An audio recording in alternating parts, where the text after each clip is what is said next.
compuesto los líquidos en el organismo, cuántos compartimentos hay, cuáles son las ganancias, las pérdidas, qué son los osmoles, qué es la osmolaridad de la osmolaridad. Vamos a ver las diferencias entre ganancias de sodio, pérdidas de sodio, qué situaciones hay. Es un tema largo, así que voy a partir en dos. Entonces, tenemos que el líquido es fundamental para todos los seres vivos, en especial para los seres humanos. Aproximadamente una persona promedio, un varón de 70 kilos, tiene 60% de agua, ¿no? Por eso es muy importante que las personas se hidraten correctamente, porque el mayor porcentaje es 60%. En las mujeres varía, no es 60%. En las mujeres equivale a un 50% el agua corporal total. ¿Esto por qué? Por las reservas de grasa que son más abundantes en las mujeres que en los varones.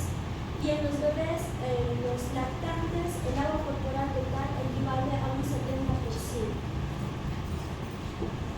Dentro de este líquido que va a contener el organismo, van a tener presencia de electrolitos. ¿Qué electrolitos conocen?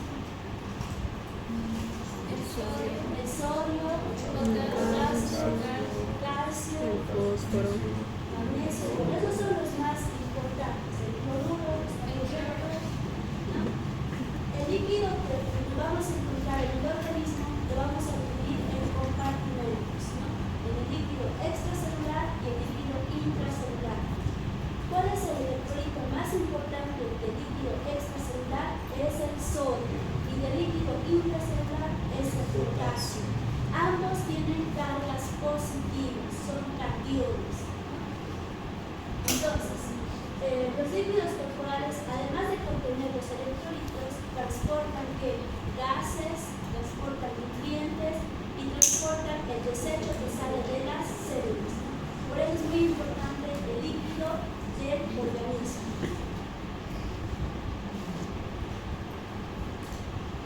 ¿Y cómo están compuestos los líquidos del organismo? En este gráfico podemos observar tres tipos de líquido: el líquido extracelular, el líquido intracelular. El líquido extracelular a su vez se va a subdividir en qué? El líquido que está ubicado en el plasma, en el plasmático, el líquido intersticial y el líquido transcelular. El más importante del líquido extracelular vendría a ser el plasmático.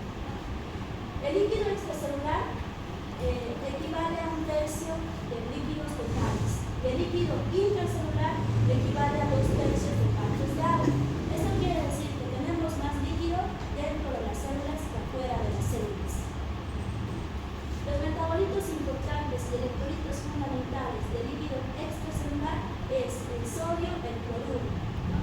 También tiene cantidades, pero en escasa cantidad, de bicarbonato, de potasio, magnesio, fósforo y calcio. En cambio, el líquido intracelular tiene un mayor porcentaje de potasio, pero también puede tener pequeñas cantidades de sodio, cloro, bicarbonato y fósforo. Eso es en relación a los electrolitos. Ahora, el oxígeno y el dióxido de carbono. ¿Cuáles son las características? ¿Ustedes creen que estos dos componentes tengan un paso directo a través de la membrana? ¿No?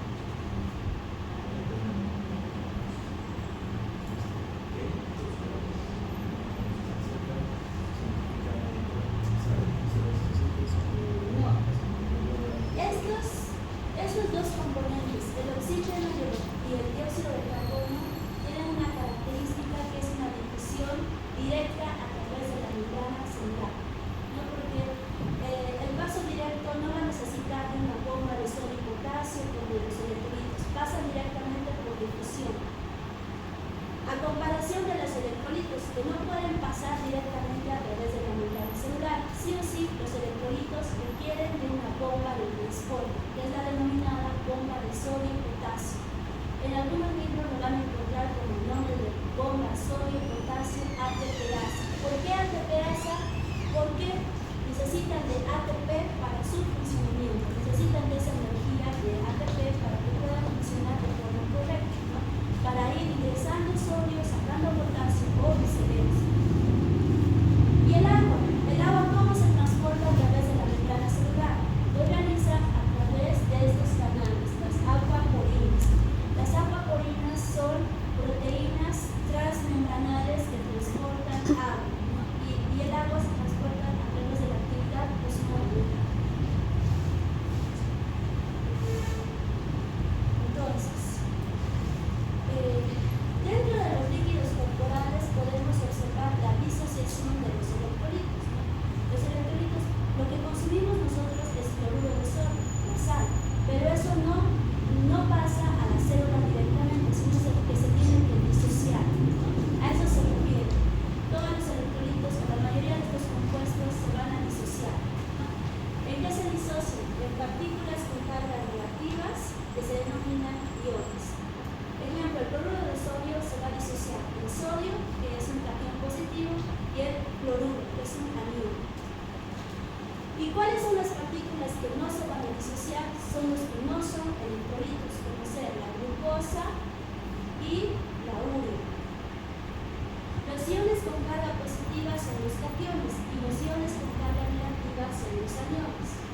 Y existe fuerza de atracción, es decir, los iones con carga positiva van a traer más iones positivos y los iones con carga negativa van a traer más aniones negativos, a eso se refiere. Y estos cationes y aniones pueden ser intercambiados por otros que llevan la misma carga. Es decir, si entra el sodio, ¿qué va a salir? Potasio, porque ambos son de carga positiva, no son cationes. Eso quiere decir, al ser intercambiados, tienen que ser intercambiados con otro electrolito de carga positiva o carga negativa. No puede ser que entre sodio con carga positiva y salga cloruro. No, eso no va a suceder. Y la difusión, este movimiento de partículas, aquí tenemos una imagen de difusión, ¿no? ¿Cómo es este proceso de difusión? Es el transporte de partículas a través de la membrana celular de un lugar de mayor concentración a un lugar de menor concentración. Eso es lo que sucede con diferentes sustancias, ¿no? Este paso de difusión sirve más que todo para el oxígeno y el dióxido de carbono. Este paso de ósmosis, ustedes ya lo conocen, han llevado en fisiología, va dirigido más que todo para el agua, ¿no? ¿Qué es la ósmosis? Es el movimiento de agua a través de una membrana semipermeable, ¿no? Es semipermeable para el agua, pero no es permeable para los electrolitos. Los electrolitos sí o sí tienen que acudir a la bomba de sodio y potasio, ¿no? Este agua, ¿cómo se difunde? Se difunde de un gradiente de menor concentración a un gradiente de mayor concentración. A esto se denomina presión osmótica, a esa fuerza que va a ejercer ciertas partículas que no se pueden mover, que van a ejercer presión para que el agua ingrese, ¿no?, a un sitio de menor a mayor concentración. Esto es solamente para el agua, no es para los electrolitos. ¿Y cómo se mide la actividad osmótica? La actividad osmótica se mide a través de los moles, ¿no? La unidad de medida es el osmol. ¿Y en qué consiste, no? La unidad de medida de la actividad osmótica es el osmol, que mide las partículas indifusibles, las partículas que no se pueden difundir de una membrana a otro lado, al traer agua de un lado a otro de la membrana, ¿no? Entonces mide la fuerza de esas partículas que no se pueden transportar a través de la membrana. Esa unidad de medida es el osmol. Y ahí tienen cuánto mide un osmol. En realidad, la actividad osmótica se mide a través de la osmolaridad, no osmolaridad, ¿no? Y esta osmolaridad se mide con mini-osmoles, ¿no? El mini-osmol, que son las partículas indifusibles que no se pueden transportar a través de la membrana plasmática. Y la osmosis, ¿no? La osmosis, en general, esta osmolaridad, ¿qué lo da? Lo dan los electrolitos, ¿no? A nivel de líquido extracelular, la actividad osmótica está basada en el sodio y en otros aniones, ¿no?, de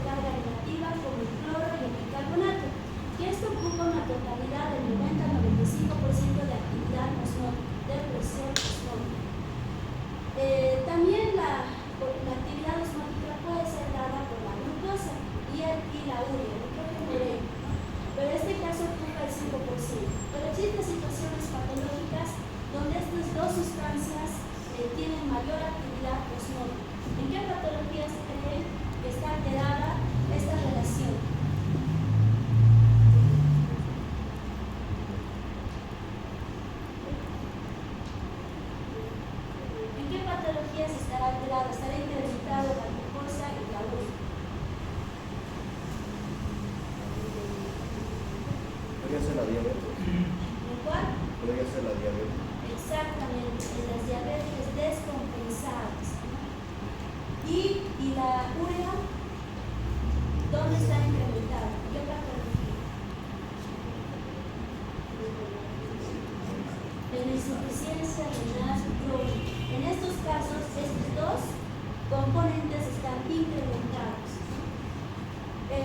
La osmolaridad sérica es de 275 a 295 miliosmoles por kilogramo de peso. Esto es el valor normal. Ahora, ¿qué diferencias hay entre osmolaridad y osmolaridad? Osmolaridad se refiere más que todo a los líquidos que están en su interior y osmolaridad a los líquidos que están afuera. Y también otra diferencia importante entre osmolaridad y osmolaridad es la unidad de medida. La osmolaridad se mide en miliosmoles por kilogramo de peso. En cambio, la osmolaridad se mide en miliosmoles por litro. Esas serían las diferencias. No se olviden que en la actividad osmótica, ¿quiénes la dan? Los electrolitos con el sodio y sus aniones, que en un 90-95%. Y la tomicidad, ¿no?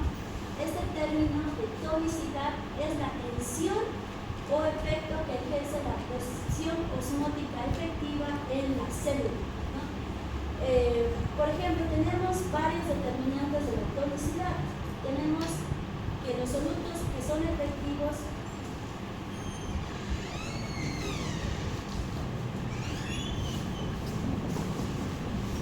ciertos solutos que son efectivos que determinan la toxicidad, ¿no? Por ejemplo, la glucosa es un soluto que determina la toxicidad de la célula.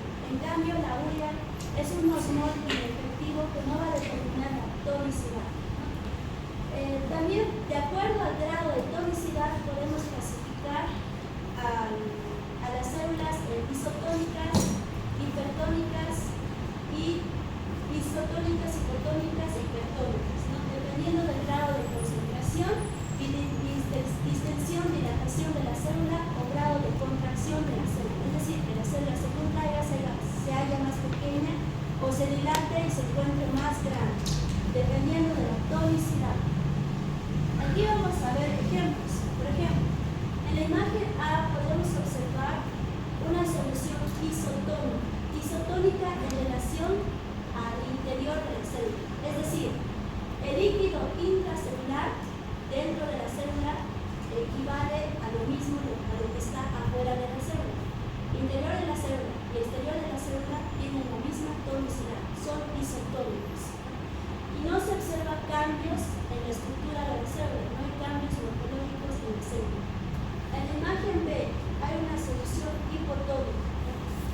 El líquido que está fuera de la célula es hipotónico y esto hace que ingrese mayor cantidad de agua dentro de la célula.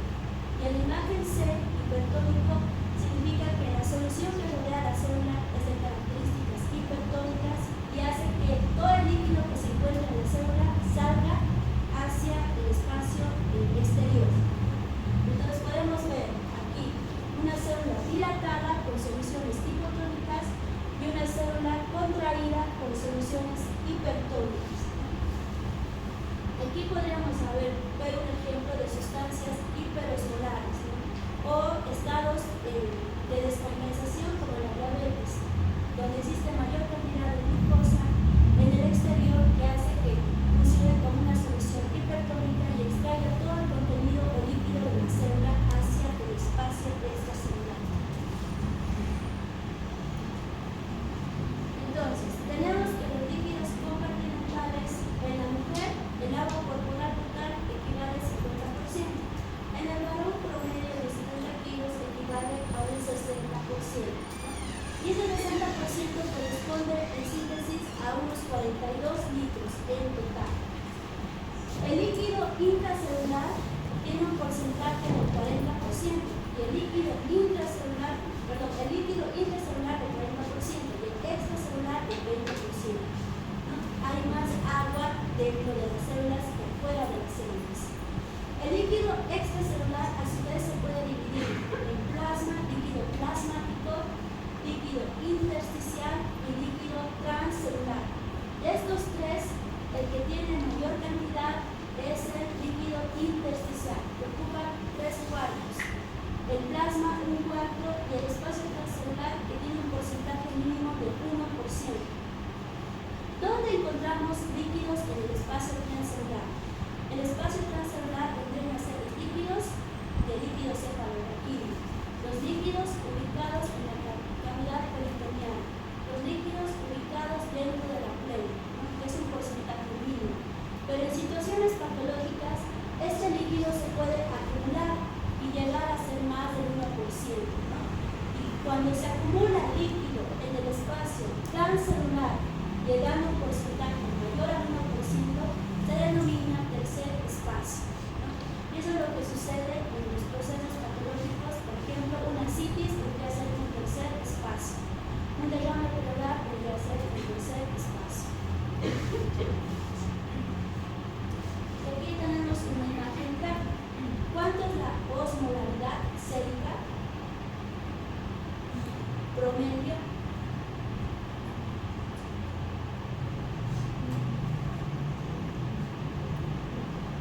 ¿Cuánto es la osmolaridad? El valor de la osmolaridad.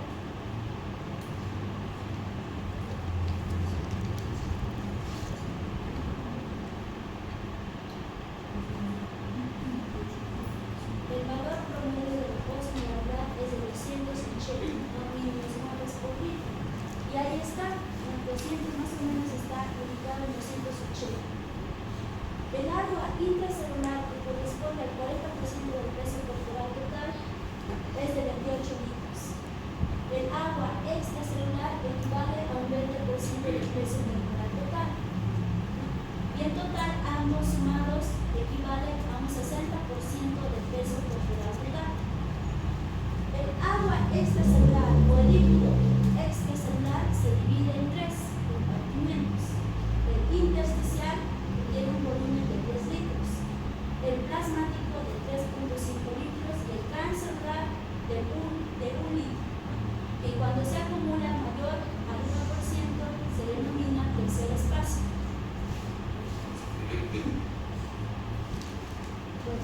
Y aquí un recordatorio de las fuerzas de Stalin, ¿no? Ustedes ya lo conocen, ya lo dominan, esto iba a ingresar al examen. Entonces no he indagado mucho en esto porque ya hemos repasado en la fisiopatología que son las fuerzas de Stalin. ¿Y cuánto hay ganancias y pérdidas? Esto en relación al agua corporal total, ¿no? A los líquidos en general. ¿Cuándo hay ganancias y pérdidas? Por ejemplo, una persona normal, para que pueda realizar sus actividades metabólicas, requiere, si va a consumir 100 calorías y para que estas 100 calorías puedan ser metabolizadas, va a requerir 100 ml de agua. Un ejemplo, si consume 1800 calorías, ¿cuántos ml de agua va a necesitar para su metabolismo?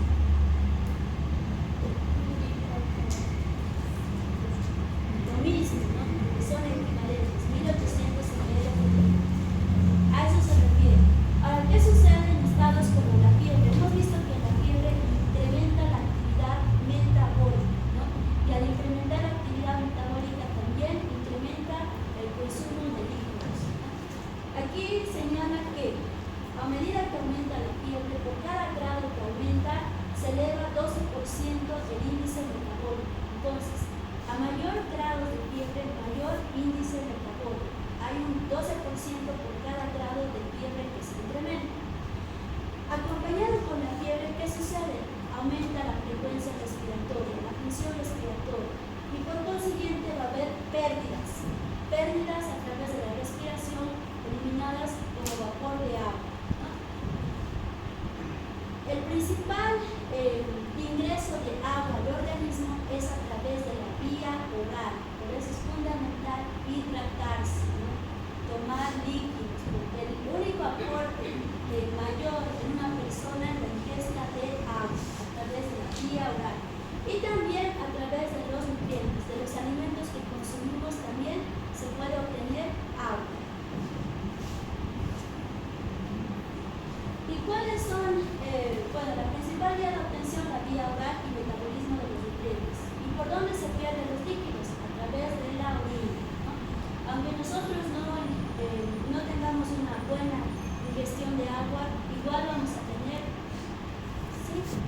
doctora, una consulta. Por ahí, por la sudoración no se pierde agua. Sí, ahorita vamos a hablar de las pérdidas insensibles. Ah. Correcto, tienes mucha razón.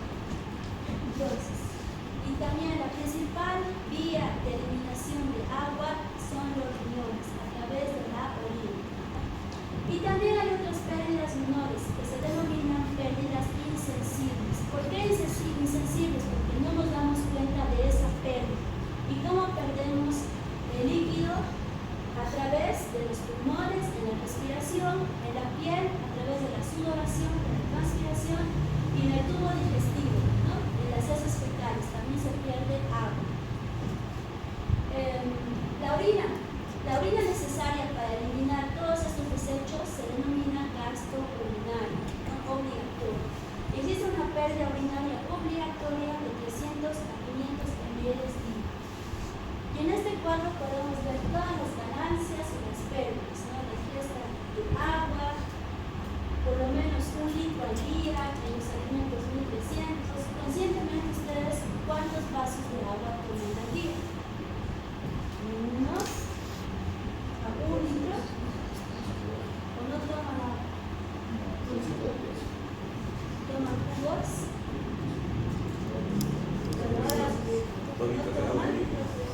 ¿No les da sed? 2 litros. 2 litros, correcto. Entonces tienen que consumir líquido porque han visto que es un elemento fundamental para todas las funciones metabólicas de los organismos, ¿no? Entonces, ingesta oral, 1 litro, alimentos, 1300 ml, agua de oxidación, 200, en total 2500. En las pérdidas tenemos orina, 1,5 litros, pérdidas insensibles, en pulmones, 300 ml, piel, 500 ml, heces fecales, 200 ml, en total 2500. Es decir, tiene que haber un equilibrio entre ingresos y pérdidas. Bueno, ahora hablemos del sodio. El sodio, ¿no? Ya, muchas personas les gusta consumir sodio.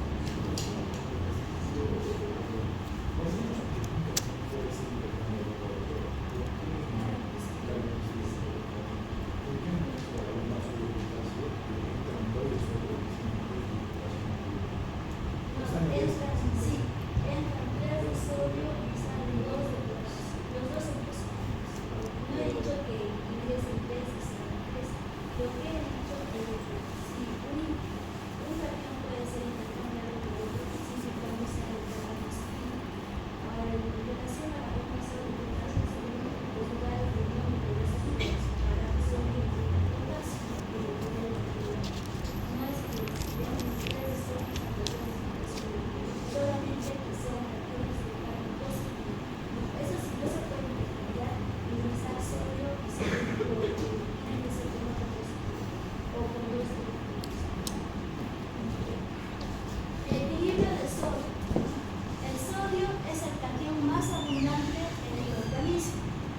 Equivale a un 60 mini equivalentes de kilogramo de peso por peso corporal. ¿Dónde se encuentra el sodio? Mayormente en el líquido extracelular. En el líquido extracelular, su valor es de 135 a 145 mini equivalentes por litro. ¿No? Esto lo van a ver toda su vida, porque esto hemos pedido electrolíticos, y eso es lo que piden también en los estudios laboratoriales, piden electrolitos, piden dentro de esto el sodio. ¿Por qué es muy importante el sodio? Porque va a regular el volumen extracelular por su actividad osmótica importante que tiene. No se olviden que detrás del sodio, ¿qué arrastra el sodio? Arrastra agua, ¿no? Por eso regula el volumen extracelular.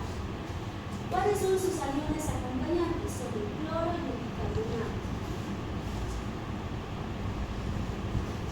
Entonces, en la membrana celular aquí podemos ver el ejemplo de la bomba sodio ATPase, ¿no? Donde ingresan 3 sodios y salen 2 potasios, ¿no? Esta bomba para su funcionamiento requiere de ATP, que es una fuente de energía para que funcione. Este es el mecanismo de regulación de sodio, porque ¿qué pasaría si ingresa sodio a la célula? Ingresa sodio y más sodio. ¿Qué pasaría con la célula?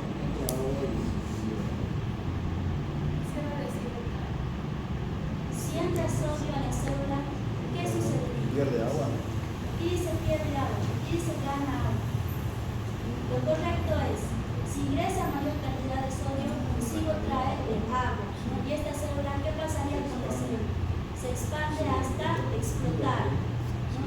Se expande hasta explotar. Eso sucedería con la célula. Y entre otras funciones de sodio, aparte de regular el volumen del líquido extracelular, también es muy importante para el equilibrio ácido-base, pero esto ya corresponde al siguiente tema. Todavía no vamos a llegar a eso. Es el catión principal del DEC, ocupa el 95% de la actividad osmótica en el líquido extracelular, y este ion que transporta también ayuda a los potenciales de membrana, es decir, al funcionamiento correcto de las neuronas.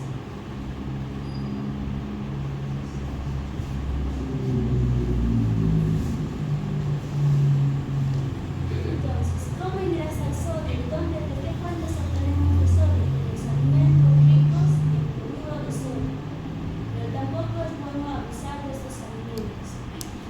El sodio ingresa a través de la ingesta oral, a través del tubo digestivo, ¿no? De la dieta rica en sodio. Es eliminado por los riñones principalmente. La mayor cantidad de sodio se elimina a través de los riñones, pero también a través de las pérdidas sensibles por la piel, a través de la sudoración, tubo digestivo que equivale a un 10%. Entonces, las necesidades de sodio, el organismo requiere aproximadamente 500 miligramos de sodio al día. Pero se ha observado en los estudios que la mayoría de las personas no solamente consumen 500, sino llega a consumir hasta 2 gramos de sodio o 3 gramos de sodio en los alimentos. Principalmente, ¿en qué alimento? ¿Será en la cena, almuerzo o desayuno? Principalmente en la cena. Entonces, tomen conciencia, ya no consuman tantas frituras, o el bróster, o las alitas picantes que contienen gran cantidad de sodio. Y otras fuentes de sodio son las soluciones parenterales, en el caso de los pacientes internados, ¿no? Estas soluciones también tienen sodio y algunos otros medicamentos. Entonces, la mayoría de las pérdidas de sodio es a través de los riñones. Los riñones, como vamos a ver en la próxima clase, es el principal regulador a través de su sistema renina, angiotensina, aldosterona, ¿no? Cuando existe pobre ingesta de sodio, ¿cómo reacciona el organismo? Reabsorbiendo sodio, ¿no? Principalmente a nivel renal. Y cuando existe una ingesta incrementada de sodio, las pérdidas aumentan, ¿no? Las pérdidas urinarias incrementan a nivel del sodio. También, ¿cómo podemos perder sodio? A través de los vómitos, ¿no? Vómitos.